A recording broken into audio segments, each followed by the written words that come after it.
दिवाळीमध्ये सगळेच पदार्थ आपण अगदी गोडाधोडाचे बनवतो, पण त्याचबरोबर ही अशी चटपटीत चवीची कुरकुरीत झणझणीत लसूणी शेव असली की तोंडाची अगदी चव वाढते. अजिबात तेलकट न होणारी, संपेपर्यंत कुरकुरीत राहणारी, पूर्वतयारी न करता अगदी ही शेव तुम्ही 10 मिनिटात तयार करू शकता. तर ही शेव बनवताना आपण इथं अजिबात सोड्याचा वापर केलेला नाही आणि ही चटपटीत शेव आज आपण कशी तयार करणार आहोत ते बघणार आहे. चला तर मग पूर्वतयारी न करता अगदी झटपट होणारी ही शेव बनवायला सुरुवात करूया. नमस्कार, मी संगीता स्वागत करते तुमचं संगीताज कुकिंग कॉर्नरमध्ये. तर इथं शेव बनवण्यासाठी आपण एकाच वाटीच्या मापानं सगळी जिन्नसं मोजून घेणार आहे. अशी ही एकाच वाटीनं जिन्नसं घेतली की कोणताही पदार्थ अगदी अचूक तयार होतो. तर इथं मी बेसन घेतलेलं आहे. 2 वाट्या एवढं बेसन मी इथं वापरलेलं आहे. आता हे बेसन आहे ते तुम्ही तुमचं घरचं बनवलेलं असेल किंवा विकतचंही इथं तुम्ही बेसन वापरू शकता. तर बेसन घेतल्यानंतर आपण इथं शेव अगदी कुरकुरीत होण्यासाठी इथं मी अर्धा वाटी तांदळाचं पीठ घेतलेलं आहे. आता ह्याच्याऐवजी तुम्ही साबू तांदळाचं पीठही घेऊ शकता. बरेच जण सोडाही घालतात, पण आपण इथं अगदी तांदळाच्या पिठापासून अगदी कुरकुरीत शेव बनवणार आहोत. तांदळाचं पीठ घातलं की अगदी शेव आहे ती संपेपर्यंत कुरकुरीत राहते. तर हे पीठ आहे ते आपण व्यवस्थित असं बेसनमध्ये मिक्स करून घेऊया आणि व्यवस्थित मिक्स करून झाल्यानंतर आपण इथं ह्याच्यावरती तेलाची मोहन घालणार आहोत. त्याच्यासाठी एका फोडणी पात्रामध्ये मी इथं तेल घेणार आहे. जे पोह्यांचे चमचे असतात तेच 3 चमचे एवढं तेल मी इथं घेतलेलं आहे आणि कडकडीत तेल गरम करून ह्या पिठामध्ये आपण ह्याची मोहन घालणार आहोत. आता तेल आहे ते तुम्ही साधंही घेऊ शकता, म्हणजेच गरम न करता तेल तुम्ही इथं वापरलं तरी चालेल. पण असं गरम केलेलं तेल आहे जे आपण पिठामध्ये घातलं की पीठ अगदी हलकं फुलकं तयार होतं आणि कोणताही पदार्थ अगदी कुरकुरीत तयार होतो. तर हे पीठ आहे ते आपण व्यवस्थित असं मिक्स करून घेऊया. तेल अगदी पूर्णपणे पिठाला चोळून घ्यायचं, म्हणजे पूर्णपणे हे पीठ आहे ते छान असं हलकं फुलकं तयार होतं. तर तुम्ही बघू शकता छान असं आपण हे पीठ मिक्स केलेलं आहे. आता ह्याच्यामध्ये आपण काही सुके मसाले आहेत ते घालून घेऊया. तर मसाल्यांमध्ये सगळ्यात अगोदर मी इथं घेतलेलं आहे लाल तिखट. जे तुमच्या घरात साठवणीचं लाल तिखट आहे ते तुम्ही तुमच्या अगदी चवीप्रमाणे इथं ॲड करा.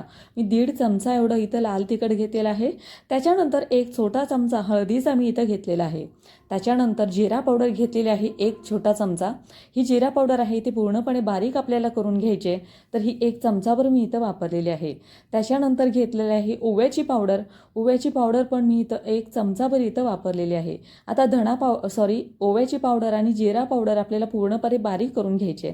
त्याच्यानंतर 1 छोटा चमचा म्हणजेच 2-3 चिमूट आपण हिंगाचे वापरलेले आहेत. त्याच्यानंतर चवीप्रमाणे इथं मीठ घालणार आहोत. आता इथे तुम्हाला धणा पावडर घालायची असेल तर तीही तुम्ही इथे घालून घेऊ शकता.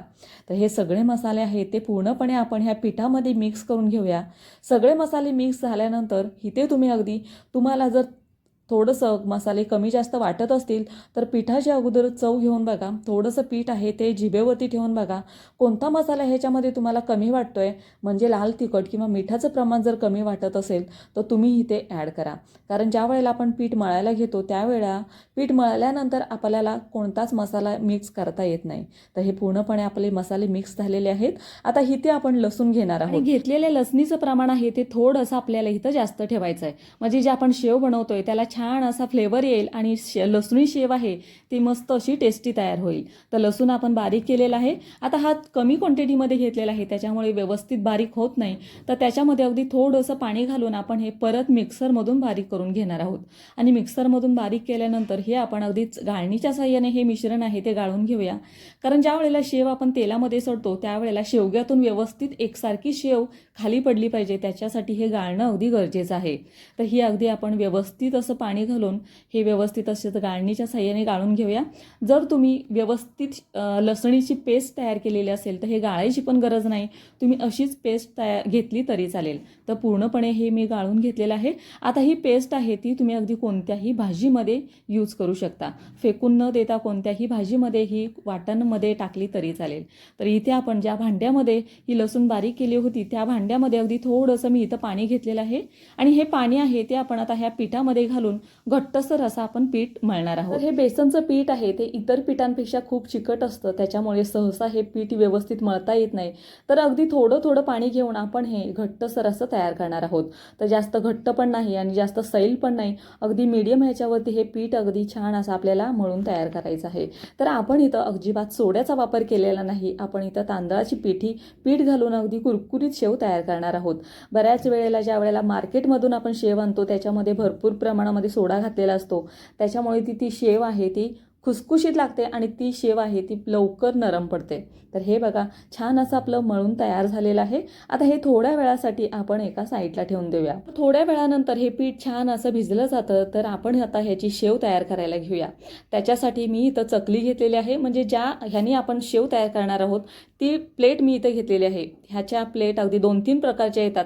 एक जास्त मोठी असते, एक मीडियम साईजची असते आणि दुसरी असते ती 0 साईजची असते. तर मीडियम साईजची मी इथे घेतलेली आहे. आणि ही चकली आहे ती शेवग्यामध्ये घालताना अगदी प्लेन बाजू आहे ती वरच्या साईडला घ्यायची आणि जी खरखरीत बाजू आहे, खडबडीत बाजू आहे ती खालच्या साईडला ठेवायची, म्हणजे शेव अगदी एकसारखी पडते, अजिबात त्याला चीर जात नाही. तर आपण व्यवस्थित असं तेल लावलेलं आहे.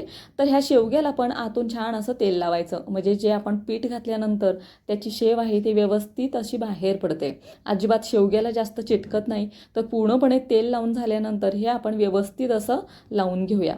तर हे व्यवस्थित लावून झाल्यानंतर हे पीठ आपल्याला ह्याच्यामध्ये घालायचं आहे. आता थोडासा तेलाचा हात घ्यायचा आणि हे पीठ आहे ते व्यवस्थित ह्याच्यामध्ये घालून घ्यायचं, अजिबात पोकळ ठेवायचं नाही. शेवग्यामध्ये गच्च असं पीठ भरलं की 2-3 बॅचमध्ये अगदी ही शेव आपल्याला पाडायला येते. तर हे पीठ व्यवस्थित भरल्यानंतर आपण हा शेवगा व्यवस्थित असा सेट केलेला आहे, म्हणजे झाकण ह्याचं लावलेलं आहे. आता हे आपण ह्याची शेव तयार करायला घेऊया.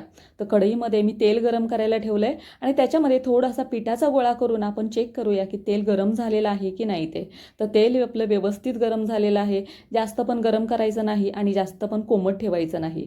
जर जास्त गरम केलं तर जी शेव आहे ती पटकन करपते आणि लवकर नरम पडते. आणि जास्त जर तुम्ही थंड ठेवलं तर कोमट असेल तेल तर ही शेव आहे ती तेल पिते. तर हे बघा अगदी 1 ते 2 घेऱ्यांमध्ये आपण ही शेव अगदी गोल गोल करून ही तेलामध्ये सोडलेली आहे. तेलामध्ये टाकल्यानंतर पटकन ही शेव हलवायची नाही, अगदी थोडीशी खालून कडक होईपर्यंत ठेवायची आणि थोडीशी कडक झाली की ही शेव आहे ती उलटण्याच्या साह्याने आपण उलटी करून घेणार आहोत. अगदी 2-3 वेळा उलटी पालटी करून ही शेव आहे ती आपण एकसारख्या कलरमध्ये भाजून घ्यायची आहे. जास्त पण ही रंग बदलेपर्यंत तेलात ठेवायची नाही, नाहीतर हिचा करपट असा खाताना वास येतो आणि चवीलाही मग व्यवस्थित लागत नाही. तर ही आपली शेव आहे ती अगदी एकाच कलरवरती सगळी बॅच सगळ्या ज्या पण आपण बॅच तळून काढणार आहोत ते एकाच कलरवरती काढायचे आहेत. तर शेव करणं अतिशय सोपं आहे, पण अगदी स्टेप बाय स्टेप आपण जर फॉलो केलं तर ही खूप छान अशी रेसिपी आपल्याला पटकन अशी तयार करायला येते. तर बाहेरून शेव आणण्यापेक्षा अशी ही घरीच अगदी 10 मिनिटात तयार होणारी शेव तुम्ही नक्कीच करून बघा. तर दुसरी बॅच पण आपण अगदी त्याच पद्धतीत काढलेली आहे. तर तुम्ही बघू शकता मस्त असा कलरही आलेला आहे. अगदी थोड्या थोड्या वेळात ही छान अशी उलटी पालटी करून भाजून घ्यायची. जास्त पण कलर बदलेपर्यंत तेलामध्ये ठेवायची नाही. अगदी तेलाचे बुडबुडे कमी झाले की शेव आपल्याला बाहेर काढून घ्यायची आहे. कलर चेंज न करता अगदी एकाच कलरवरती ही सगळी शेव आहे ती आपल्याला तळून घ्यायची आहे. तर बाहेरून ही शेव विकत आणण्यापेक्षा अगदी ही लसूणी शेव आहे ती तुम्ही घरीच तयार करू शकता. अगदी कमी वेळेत आणि कमी साहित्यात ही शेव तयार होते. तर ही रेसिपी एकदा नक्की करून बघा. आणि एकाच कलरवरती आपण ही शेव तळून घेतलेली आहे. तर तुम्ही बघू शकता छान अशी तयारही झालेली आहे. आता ही मी शेव आहे ती तुम्हाला मोडून दाखवते. मस्त अशी कुडकुडीत झालेली आहे आणि अजिबात तेलकट लागत नाही, म्हणजे तेलही अजिबात लागत नाही आहे माझ्या हाताला. छान अशी कुडकुडीत तयार झालेली आहे. अगदी एकाच ह्याच्यामध्ये ही छान अशी बारीक झालेली आहे. त्याच्यावरून तुम्ही बघू शकता ही शेव आहे ती मस्त अशी आपली कुडकुडीत झालेली आहे. तर जास्त कडक पण नाही आणि जास्त नरम पण नाही. छान अशी आपली शेव अगदी विकतची भेटते त्याच पद्धतीनं ही शेव तयार झालेली आहे.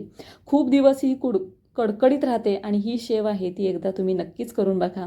तर तुम्हाला ही रेसिपी कशी वाटली ते मला कमेंट करून सांगा आणि माझ्या चॅनलला सबस्क्राईब केलं नसेल तर सबस्क्राईब मात्र नक्की करा. चला तर मग पुन्हा भेटूया अशाच एका दिवाळीच्या फराळावर.